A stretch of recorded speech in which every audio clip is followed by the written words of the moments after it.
Let's cook the one first. A-ho. Next is our bombay. So, napagod lang atong A-ho, guys. Let's put our squid.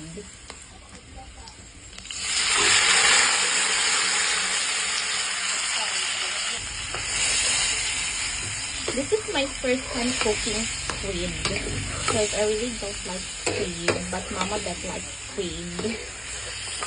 Gitimplahan na din ni Mama ganina, guys. So, hindi na siya butangan ng mga condiments. Kaya nabutangan na siya ganina. And we'll cover it for now. Let's wait.